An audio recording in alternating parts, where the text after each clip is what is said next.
Hey guys and dolls, today's tutorial is bright, it's colorful, it's perfect for spring or really any kind of time of year. Actually, as I was doing my hair, I realized, well, doing my hair, like what a dick. Sometimes I think I'm such a douche. Anyway, so as I was doing my hair, I realized that this is really close to my Sailor Saturn tutorial thingamajig that I did, I don't know, like 2 or 3 years ago. But the little twist on this is that this is all done with drugstore makeup, or things that are really inexpensive, like the Ben Nye stuff. This is like $6 or $7 or something. So yeah, really inexpensive. I tried to break it down and use tips that were easier for beginners. I know this might seem really advanced, but when you break it down step by step, which I always try to do in my tutorials, I actually think that you could follow along and actually recreate this look. If you want to see the full list of products that I use, if you miss anything throughout the video or things like my foundation that I didn't film, go ahead and check out my blog. There will be a link in the down bar. Also, there will be a link to some reviews of some new Milani stuff, which is freaking amazing. These right here are the new Shadow Eyes pencils. They are almost a dead-on dupe for the Urban Decay 24/7 shadow pencils.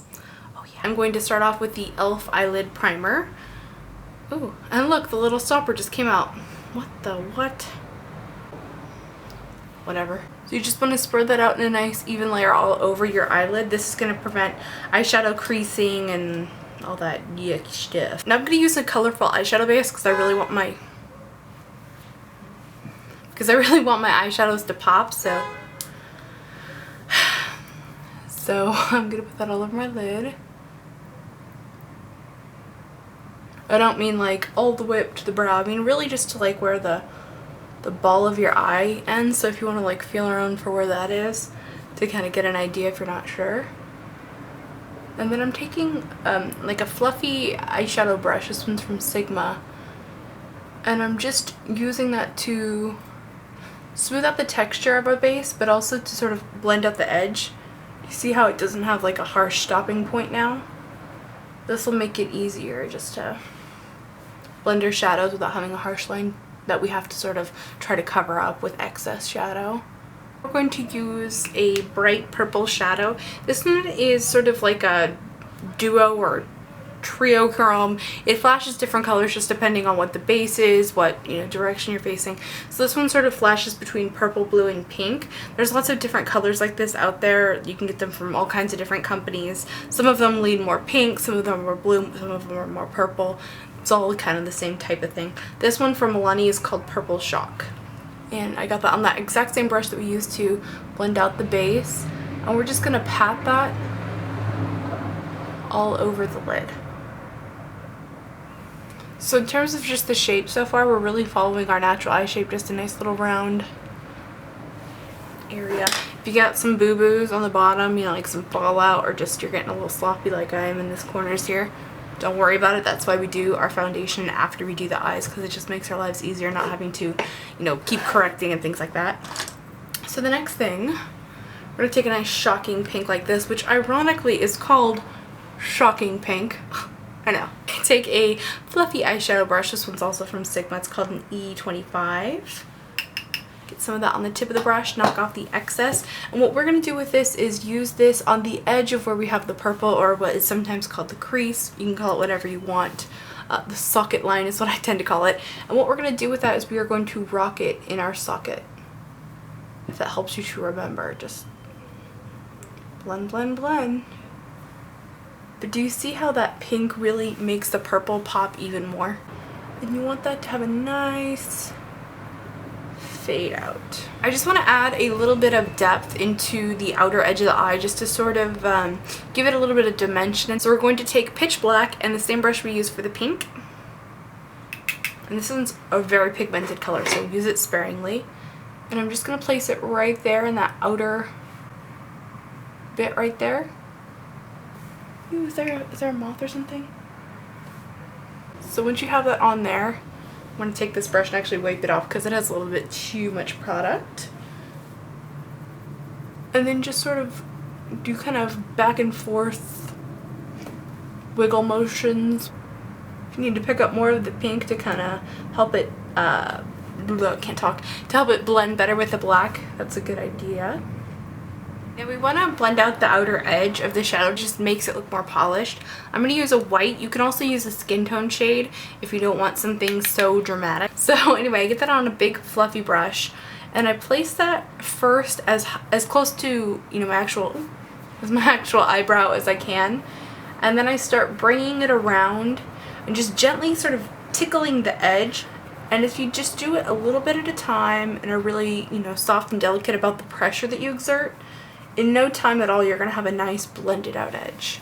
Alright, for eyeliner today I'm just going to do a really simple line of black really close to my lash line. When you're using kind of purples and pinks and things like that, a lot of people are concerned with kind of getting a rabbit eye look, and one of the ways that I kind of balance that out is to use a black eyeliner and make sure that that is the thing that is the closest to your lash line. So I'm using a little flat brush like this to get as close to my lash line as possible. You can really push the liner like right in between the roots of your eyelashes.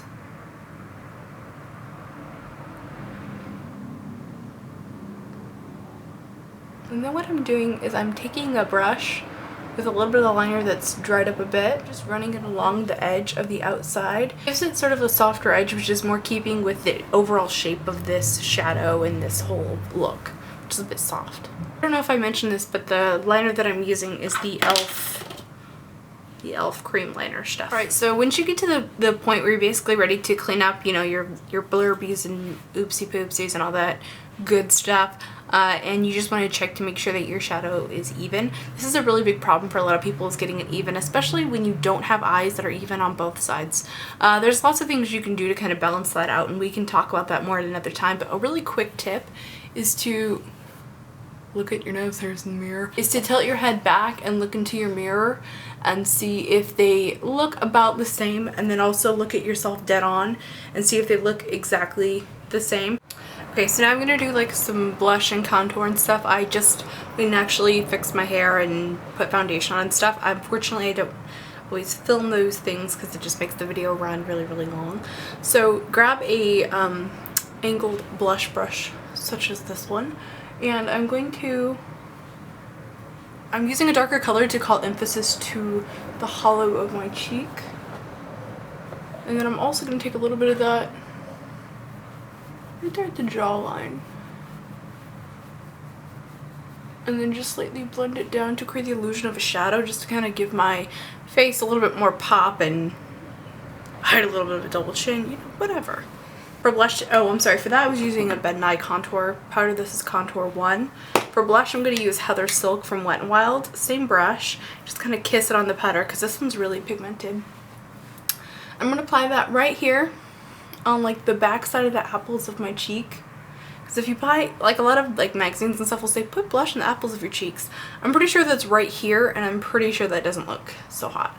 Sort of the back side of the apples of the cheek is a nice place to place blush. I'm going to add a little pop to the under eye area. I'm going to take the purple like shadow eyes, what is that what they call it? Yeah, shadow eyes liner thingy-majig that we use as an eyeshadow base today, and I'm putting that on a small angled brush. This one is from Sigma. It's a new brush called the E75. And I'm just going to line that, and I'm going to make sure that the color meets with this outer edge, with this outer edge, make sure it matches, or yeah. And then what I like to do, this really kind of gives you like a really nice cat eye look, is to only take that in about halfway and taper it in. So see how it's thicker out here and it gets thinner as it goes in? Gives you this awesome little cat feline-ish look to your eye. To set that eyeliner, I'm just taking a bit of the purple shock that we used earlier and sort of dab and place that over it. So shimmery. Now for the inner rim, you could use a black if you really want to make the look a little more sultry and maybe a little bit darker or whatever. If you have really large eyes, this is a great, you know, option because it really just frames your eyes beautifully. If you have smaller eyes and you're afraid of making them look smaller by using black eyeliner, I suggest using a champagne or white colored eyeliner just because it helps to add light to your eye. If you have like a red in the inner rim of your eye, it can look like really bad, just period, but especially with like pinks and purples and stuff, kind of gives you that rabbit eye look. So we're going to use this so that we don't look all rabbity and sick and not really the look we're going for. So I'm going to gently pull down on my eye so I can see the inner rim. And just line it out. For mascara today, I'm going to use this new one from Milani called Total Lash Cover Mascara with 3-zone brush. So I guess like there's like different levels of, I don't know, whatever. I already took photos of it, so I'll do an actual review. For lip liner today, I'm going to use this one from NYX. This is Purple Rain. It's sort of like a purple fuchsia kind of color.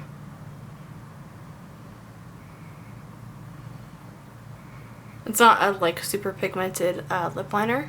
So once you have that on all over, I'm going to take Lollipop. This is one of the Revlon lip butters. Hot pink kind of color. Actually, fuchsia would be a good name for this as well.